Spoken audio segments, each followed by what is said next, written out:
Todo praticante de artes marciais em algum momento estudou ou estudará sobre os dados históricos de sua arte.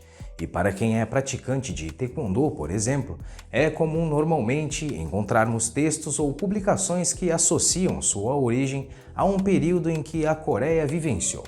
Os famosos Três Reinos, chamados de Goguryeo, Baekje e Silla. Esta série de vídeos não tratará sobre a suposta antiguidade ou não das artes marciais, mas sim, de forma resumida, conheceremos a história da Península Coreana, desde os primeiros surgimentos, passando por reinos, dinastias, políticas, invasões, ocupações e guerras, até chegarmos ao paralelo 38, que a dividiu em Coreia do Sul e Coreia do Norte. Eu me chamo Alexandre Coelho dos Santos e este é o primeiro vídeo da série A História da Coreia. Então, para não perderes os próximos episódios, inscreva-se aqui no canal e ative o sininho de notificações. Vamos ao vídeo? Não saia daí!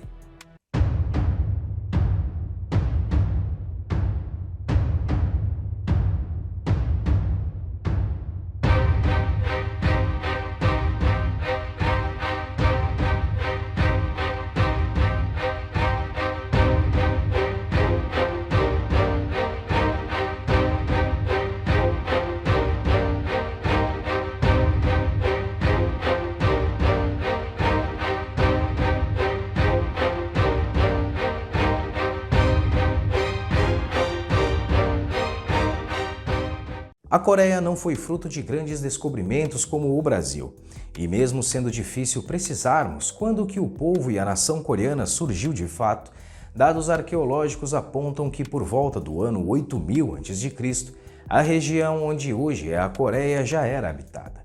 É importante salientar que, por enquanto, quando cito Coreia, não estou me referindo nem à Coreia do Sul, tampouco à Coreia do Norte separadamente, mas sim a toda a Península Coreana, pois até chegarmos na divisão do país em Sul e Norte, aconteceram inúmeros eventos que entenderemos ao longo desta série. Desta época não existem muitos dados escritos, pois neste período não era comum que as pessoas fizessem relatórios que registrassem os acontecimentos. E partindo deste princípio, o máximo que podemos chegar à história de fato é com base em descobertas arqueológicas, como citei anteriormente. Neste período, a civilização se dividia em pequenas tribos e povoados espalhados. Entretanto, isso mudou com a formação do primeiro reino coreano, chamado de Gojoseon, que atualmente é onde se localiza a Coreia do Norte. O nome deste reino, na verdade, era Joseon, porém é chamado de Gojoseon, pois este Go, no início da palavra, faz referência a antigo, ou seja, antigo Joseon, Gojoseon. Bom, a partir daí, e agora com algo escrito de fato, de acordo com manuscritos deixados pelo fundador do reino, Gojoseon, relatam que este reino foi fundado no ano de 2333 a.C., pelo primeiro rei coreano chamado Dangun, que por sua vez, assim como outras tantas lendas orientais, Dangun é um personagem com uma história um tanto quanto mitológica. Vamos entender. Segundo a lenda, em princípio, havia um deus chamado Hwanun.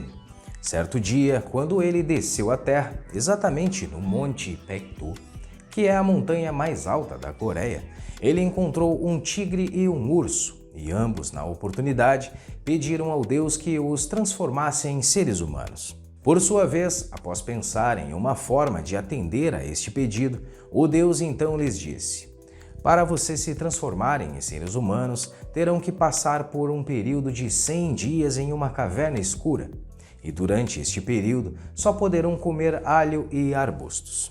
Ambos prontamente aceitaram as condições e entraram na primeira caverna que avistaram, e após cumprir a primeira exigência, passaram então para a segunda etapa do acordo, que era comer alho e mato diariamente.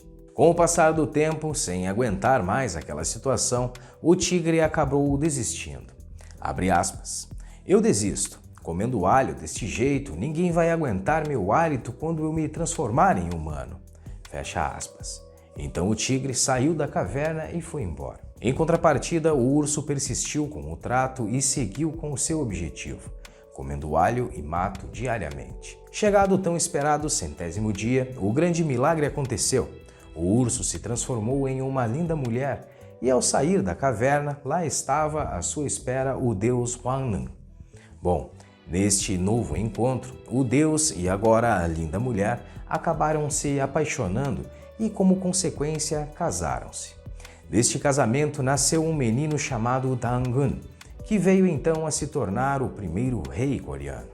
Bom, meninas, fica a dica. Se alguém aí está à procura do seu príncipe encantado ou seu deus e te sugerirem a comer alho, não hesite. Quem sabe este não seja o grande segredo. Bom, brincadeiras à parte, de fato, Dangun é uma figura histórica, e estes manuscritos são um dos poucos documentos daquela época que mencionam uma data exata. E por este motivo, até hoje os coreanos comemoram o dia 3 de outubro como sendo o dia da fundação nacional da Coreia, marcando assim o ano de 2333 a.C. como sendo o nascimento da nação coreana. No início, a capital do reino, Gojoseon, ficava em Yaonim, onde atualmente se encontra a China. Mas aproximadamente no ano 400 a.C., a capital foi mudada para Pyongyang, atual capital da Coreia do Norte. E em função dessa proximidade entre a Península Coreana e a China, a história da Coreia também se confunde um pouco com a história da China, que por muitos anos geraram inúmeras discussões e disputas entre historiadores dos dois países.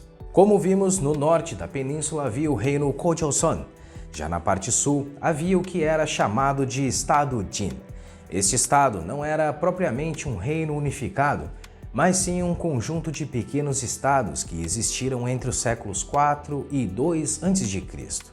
O estado Jin não tinha muita força e, em função disso, acabou se dividindo. Algum tempo depois, o reino Gojoseon também se desfez, levando a um período conhecido como Proto-Três Reinos, ou seja, um período que compreendia vários estados. E com o término do reino Gojoseon ao norte, agora haviam 3 mini-reinos chamados de Puyo, Okcho e Dongye. Já na parte sul também havia 3 conjuntos de reinos, chamados de Samman, que era composto por Mahan, Jinan e Pyeongan.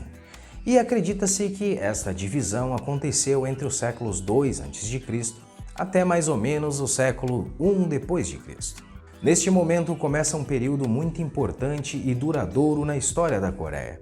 Se antes tínhamos o período dos Proto-Três Reinos, com os 3 reinos ao sul e os 3 reinos ao norte, a partir de então se tem o verdadeiro período dos 3 reinos, chamados de Goguryeo, Baekje e Silla. Este período ficou conhecido pelo seu longo tempo de existência e também por possuir um nível territorial mais organizado e arrojado. Ao sul também havia um pequeno reino chamado Gaya, porém ele foi logo absorvido por Silla. Mas melhores detalhes sobre os 3 reinos conheceremos no próximo episódio. Não se esqueça de deixar o seu like ou dislike neste vídeo e se conheces alguém que possa gostar, curta e compartilhe. Eu me despeço por aqui, um grande abraço e até a próxima.